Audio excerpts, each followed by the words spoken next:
tu pourrais nous lire quelques poèmes maintenant pour nous présenter ta voix poétique. Oui, mais je veux d'abord dire que être poète dans son pays, c'est dans son pays d'abord, c'est dire la vérité. C'est vrai que ce n'est qu'un mot, la vérité. Et la vérité veut dire pour moi essayer d'aspirer à plus de justice. Le mot, il est deux fois, voilà, je reviens à la Bible, il est deux fois répété dans la Bible, très rare.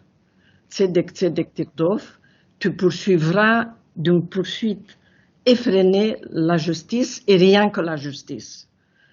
C'est pour ça que je milite pour la paix, parce que ce que je mérite, si j'ai un droit, le peuple d'à côté aussi a un droit. Et le premier poème que je veux lire, c'est que j'ai lu déjà hier soir, mais c'était hier soir, il y a eu un quick avec les ordinateurs.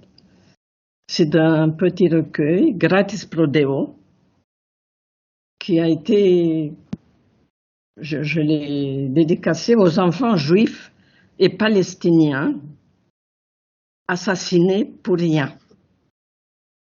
Et voilà, je lis le poème. Monsieur, s'il vous plaît, ne touchez pas aux enfants. Ils ont la peau si fragile, elle pourrait se déchirer. Leur sang est encore frais. Il peut encore servir à grandir. Ils dorment, vous voyez. Ne touchez pas aux enfants. Leur bouche sent encore le lait de leur mère, leurs jambes, la course effrénée et les jeux d'hiver en montagne. Mais ils disent c'est le destin. Mais non, le destin est la victime de nos démissions. Il apaise la douleur de penser. Il excuse Hérode, l'oracle de Delphes, les filles de Cassandre, le massacre des innocents. Ils disent, mais elle est folle. Eh oui, folle pour des nuits de deuil, auprès de mères violées et des enfants assassinés. Je parle du vent, pour l'orage, en cette nuit debout, sur la pupille d'albâtre, un oiseau a déposé un œuf de crocodile. Bientôt, des larmes vont jaillir du mur des lamentations. À la place de la terre, nous verrons s'ouvrir la grande gueule qui nous avalera. Et il dira, laissez venir à moi les petits enfants. Ça, c'est un poème. Oui. Merci, Bloma. Tu peux nous en lire un deuxième, peut-être? Un deuxième. Bon, puisqu'on parle de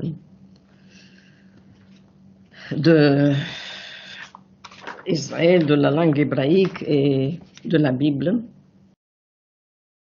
Le recueil s'appelle Jérusalem céleste sur un arbre perché.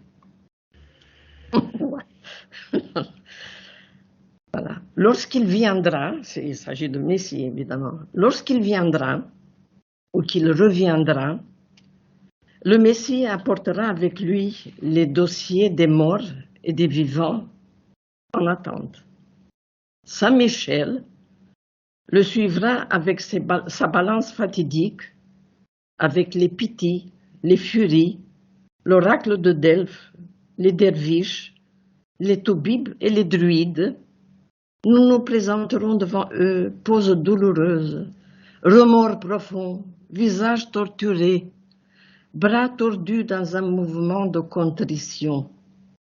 Ils nous donneront à chacun 3 grammes de rédemption, 5 gouttes de vie éternelle, 7 piqûres de courage, une pincée de péché pardonné et un beau poster de la ville sacrée déguisée en paradis terrestre.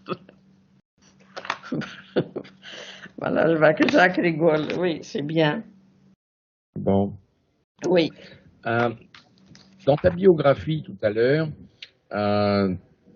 tu n'as pas dit, mais je vais peut-être le dire parce que ça me paraît important, qu'en plus d'avoir été sage-femme, Oui. tu as été conseillère municipale, Ah oui, élue sur une liste judéo-arabe oui, à Haïfa, chargée de la culture, que tu as également été membre du conseil d'administration du centre culturel judéo-arabe et que tu as créé les chemins de la poésie. oui. Euh, Est-ce que tu pourrais nous parler de ces 3 engagements Oui, judéo-arabes? ça c'est des engagements politiques. Les Arabes n'avaient pas participé au conseil municipal pendant des années. Et moi, je fais partie d'un petit parti de la gauche radicale. Pas de la gauche extrême, de la gauche radicale, à la gauche du Parti socialiste. Et on voulait absolument introduire les amis arabes dans le conseil municipal. Et on a réussi à le faire. Le premier sur la liste, c'était un arabe communiste, un médecin. Le deuxième, c'était moi. Le troisième, c'était un musulman. Et moi, après, j'ai donné la place aux musulmans pour qu'il y ait aussi un musulman au conseil municipal. J'ai fait les chemins de la poésie. J'ai fait aussi beaucoup d'activités dans le sens de inviter des Palestiniens. Faisal Husseini, il était interdit d'entrer en Israël. Et nous, on l'avait fait venir pour discuter avec des gens de la Knesset. Et les chemins de la poésie, c'était des poèmes en hébreu et arabe. Tous les poèmes, c'était des poètes arabes ou juifs qui étaient accrochés sur les murs de la ville, dans les rues. Et toutes mes activités étaient en fonction aussi de nos amis arabes, parce que je ne vois pas une différence entre les juifs et les arabes. Et je peux vous dire peut-être quelque chose qui est drôle. On a fait une analyse génétique du peuple juif et du peuple palestinien en Israël.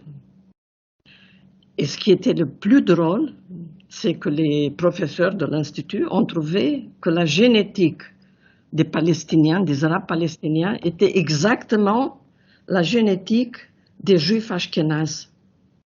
Et le journaliste lui a dit, mais quelle conclusion vous tirez de tout ça? Et elle a dit, moi je suis un professeur, je ne peux pas tirer des conclusions politiques, mais je vais vous dire que la guerre, c'est une guerre fratricide.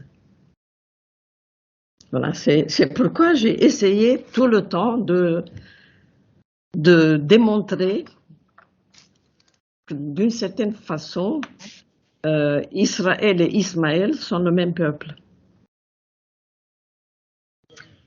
Merci, Thomas. Est-ce que tu pourrais nous lire quelques autres poèmes, s'il te plaît? Quelques autres poèmes. Voilà, mais ce sera plus ou moins la même... ça, c'est un petit livre dont l'éditeur est assis à côté de toi. Je ne sais pas si ça se voit. Les 10 petits rabbins. Oui, oui. C'est Jacques, oui. Et je veux vous lire un petit texte. Il s'agit de 10 tas de cendres. 10 tas de cendres. On comprend qu'il s'agit de rabbins qui sont morts à Auschwitz. Et ils se disputent avec les anges de Dieu. Et là, je vous lis un petit chapitre. Celui-ci, un rabbi, celui-ci se réveilla en sursaut. Je ne puis croire en un Dieu méchant. Je ne veux pas m'imaginer que le pire est son œuvre. Ces anges sont des êtres débiles qui tirent leur essence des démons, ivres de leur puissance. Moi, je suis un homme libre et je vis selon la volonté de mon Créateur, fier d'être innocent et sans tache. Toute ma vie, j'ai œuvré pour le salut des hommes. Je me suis sacrifié pour les autres et j'ai fait don de ma vie pour vaincre le mal. Ça, nous disons tous ça. Oui, je plaide comme Job, peut-être, mais j'ai acquis la certitude que par mes œuvres de charité, je serai sauvé. Je suis un homme intègre et respecté. J'ai servi la loi de Dieu. Tiens, fit l'ange de la guerre fraîchement revenu du champ de bataille. Ah, voilà, parce que tout le temps il y a la guerre. Tiens, je te savais aussi un homme intègre jusqu'à maintenant. Or, tu flagornes comme le dernier des menteurs. Les assassins ne sont jamais les seuls coupables. Ils ont des fonctionnaires, des employés, des messagers et des avocats aussi intègres que toi. Des serviteurs qui voient et qui se taisent, qui donnent des conseils envenimés et qui le plus souvent mettent la main à la pâte. Les esclaves exécutent, les philosophes pérorent, les assassins proposent, les juges décident. Et toi, tu es l'ingrat de la farce roulé dans la farine de l'histoire. Rabbi Eliaou, n'as-tu jamais senti tes lèvres scellées par un savoir accusateur? N'as-tu jamais forgé une idée fausse en te taisant, en tournant le dos comme par hasard, en évitant d'aller là où le crime se préparait pour l'en empêcher? N'as-tu pas senti au plus profond de ta faiblesse la primauté de ta vie et que les autres, eh bien, adviennent que pourra? De cette primauté de la vie jusqu'à l'épée qui tranche, la distance est si petite. Dedans, parmi les fibres du cœur et les cellules du sang, n'as-tu pas eu cette brusque fatigue qui t'empêchait d'agir?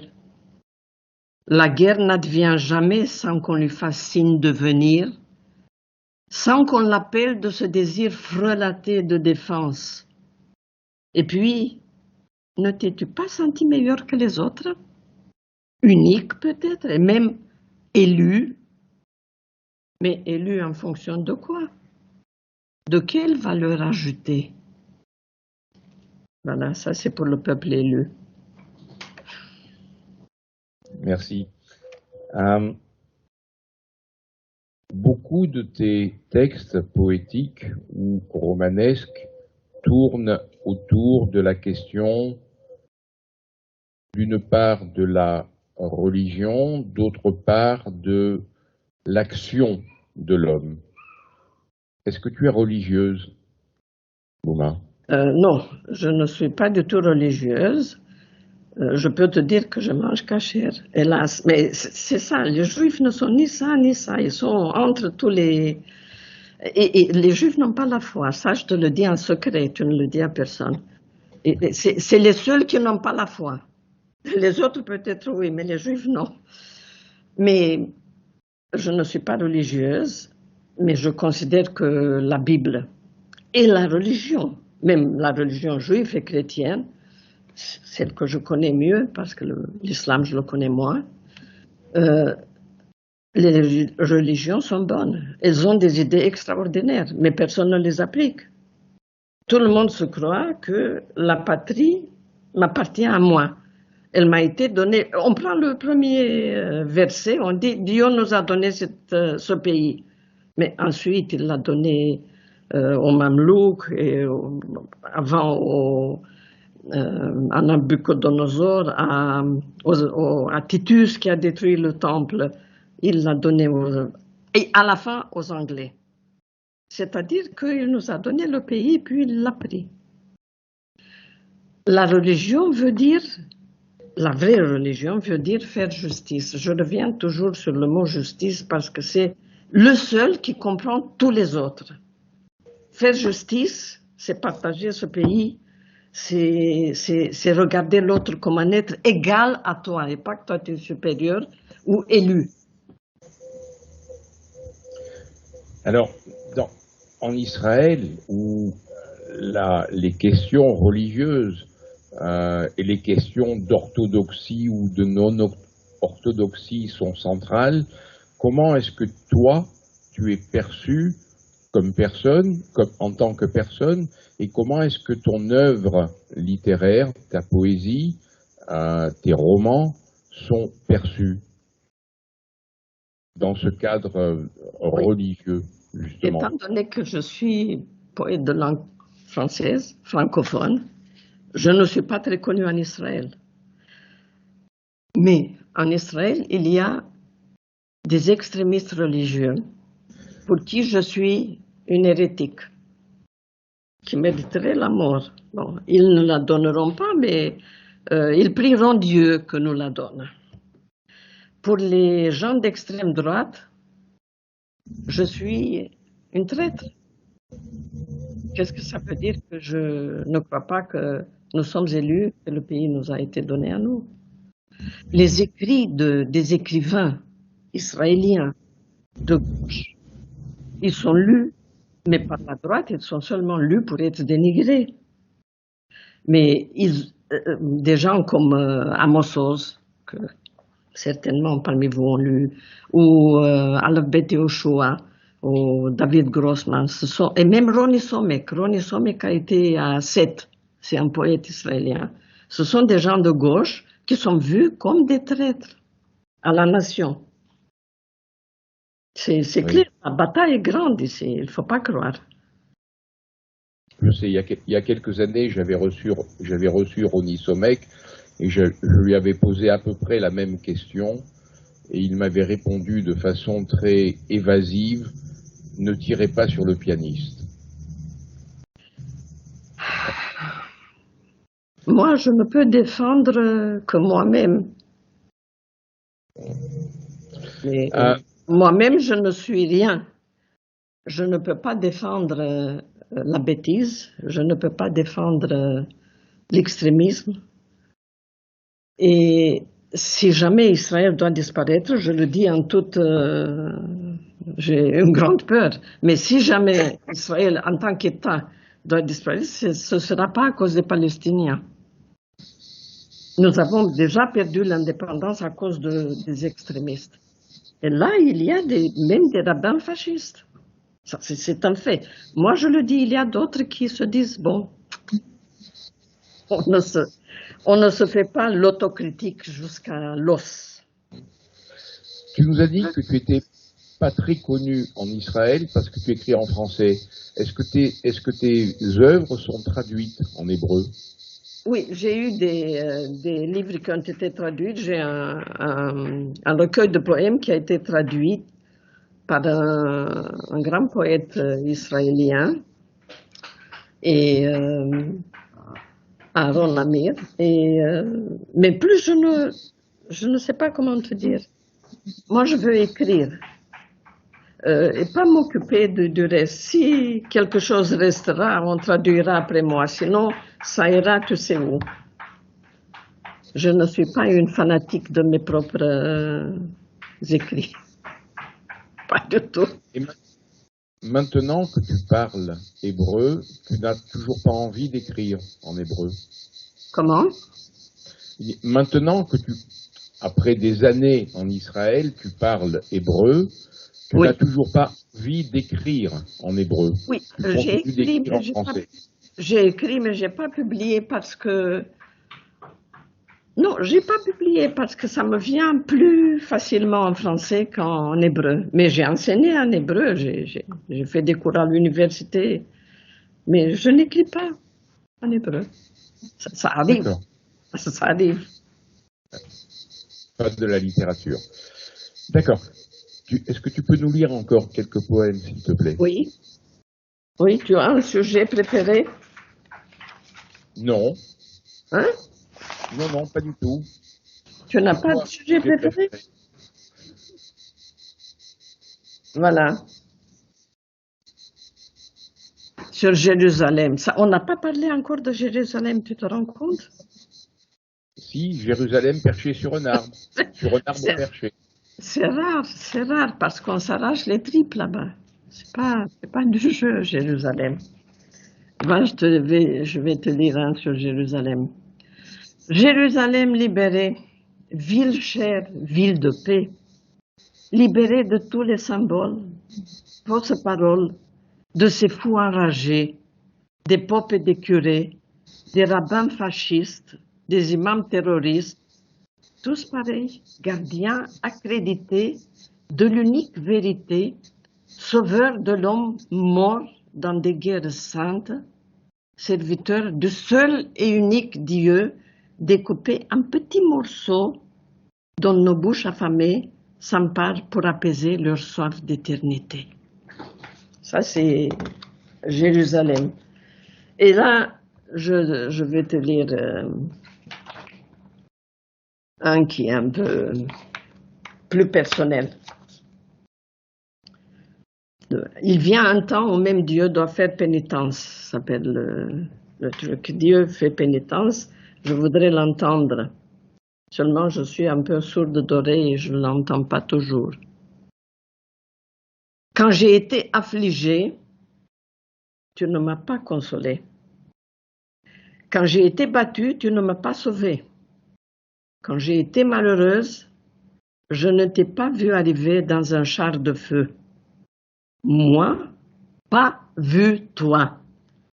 J'attendais cependant, je regardais par la fenêtre de mon âme et je guettais demain. Le malheur et la déréliction sont inscrits dans les gènes de mon histoire. Tu le savais, tu fais tout de travers, tu colles ton visage invisible sur le mur de l'existence et tu restes là, figé dans mes cordes vocales. Moi, c'est ton livre qui m'a appris la fraude, la violence, la guerre. Dans tes doigts de feu, je vois toujours les griffes qui tracent les 10 paroles de ma chute. Tu graves si profondément dans ma chair, sur ma rétine, abîmée, moi, affligé sans consolation, animal civilisé pour la circonstance, plaie sans guérison sur les muscles du cœur. Moi, aimez-vous les uns les autres. Merci, Cuba.